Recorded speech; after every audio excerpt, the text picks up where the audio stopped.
Well, friends, this morning, the gospel that we have, it's Luke's telling of the Beatitudes, right? So we've got a slightly different version. Luke's telling of the Beatitudes, different than what we hear in Matthew, just ever so slightly. Luke's telling is a little bit more stark and right to the point. Matthew, we hear, blessed are the poor in spirit, kind of softens it around the edges a little bit. Luke just cuts right to it. Blessed are the poor. That's where we go, ooh, one of those moments. So what we want to do is we want to dig into this because this is Jesus' first sermon. The Beatitudes, they come as Jesus' first sermon, and I think it's so significant and so amazing that his first sermon, his first homily, his first preaching, it's not about morality, it's not about doctrine or dogma or ethics or rules or liturgy, as important as those things are and as significant as they will be as things progress. His first sermon is about happiness. That's what the word blessed is, beatitudino in the Greek. Blessedness, happiness. Many people in our world, I think, they seek what they ought to do or what they ought to have to be happy. Jesus, here on the other hand, he's laying out for us a vision of what you have to be happy. And what you have to be, what you must be, is a paradox. If you want to be happy, he's saying, be poor, be hungry, be weeping, be hated. Be poor, be hungry, be weeping, be hated. In other words, be Christ. He's saying, be me, if you would be happy. The poor Christ who came to his own in total poverty, the poverty of a scorned Nazareth couple, looked askance by everyone in town, a couple who didn't have enough money to offer any type of impressive sacrifice in the temple, right? The poor Christ who entered this world in sheer vulnerability, in the infantile flesh of total nakedness, total defenselessness, with absolutely nothing, hiding behind nothing, needing everything, right? The poor Christ who had nowhere to lay his head and who left this world also naked and poor. The hungry Christ who from the very beginning of his life, the very first cries in Bethlehem from the manger were hunger pangs. He comes into this world screaming his hunger, right? The one who said, I am the bread of life, the bread come down from heaven, is born in a feeding trough in a town called the House of Bread because he's hungry for men's hearts. He's hungry for faith. He's hungry for us, right? The hungry Christ who ached for men's hearts and who thirsted for their faith. That's who he is.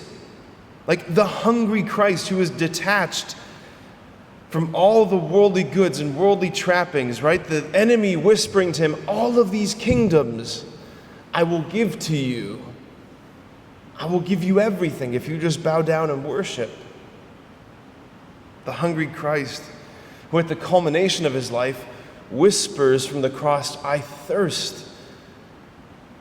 A thirst so much deeper than bodily thirst, a thirst that's the thirst that he has for the woman at the well when he's coming to her saying, I know what you're looking for. I know all the places that you've been looking to quench your heart's desire. And he's looking at her saying, I thirst for you. I thirst for you. The weeping Christ, whose very compassion for man caused him to leap from the heights of heaven into this land doomed to die, this place of fallenness, this weeping Christ who allowed himself to feel the anguish and the plight of the sheep without a shepherd. His heart, over and over again, we hear his heart was moved with compassion for them. Right? The weeping Christ who came before the tomb of Lazarus, his friend, destroyed by the fact that death had claimed another one, and he weeps. He weeps over the hardness of heart and the refusal of Israel to be moved, to receive him. He weeps for them, right? Oh, Jerusalem, Jerusalem, how I would gather you to myself like a mother hen gathers her brood. He weeps for their hardness of heart. He weeps for the scribes and the Pharisees. He weeps in the Garden of Gethsemane as he engages in this combat with the enemy. He wept because he had a heart that was so vulnerable, that was so raw, that was so unguarded. The hated Christ. Right? Creatures that crawl and that creep in the dark of night, they hate the light. It's just true. And the light came into the world and men preferred the darkness. Like he was hunted and hated from the very beginning by Herod. He was hunted and hated by the scribes and Pharisees throughout his public ministry. He was hunted and hated by his own townsfolk, the people he grew up with, when he began to reveal to them who he was, and they dragged him to the brow of the hill because they intended to throw him off. He was hated and he was misunderstood because he wouldn't be their bread king, feeding their bellies like they wanted in John chapter 6.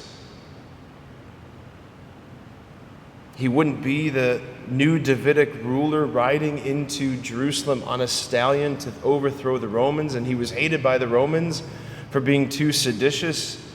He was hated because he was good,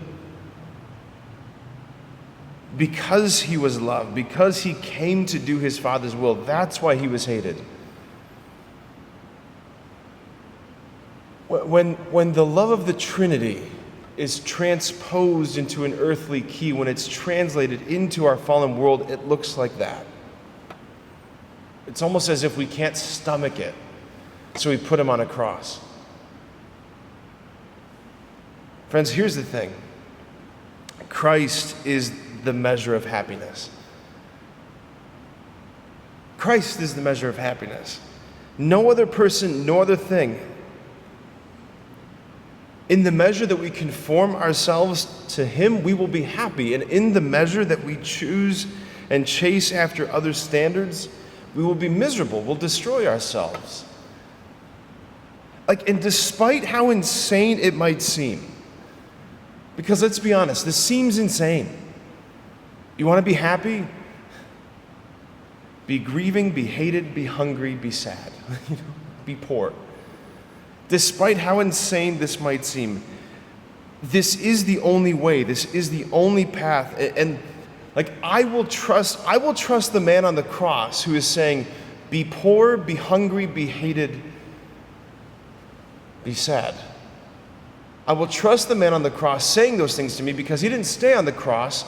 The one on the cross rose from the dead and defeated death. He's the conqueror of death. Nobody else has done that. Nobody else. I will listen to the conqueror of death when he tells me how to be happy, even if it seems insane. Even if it seems insane. Amen.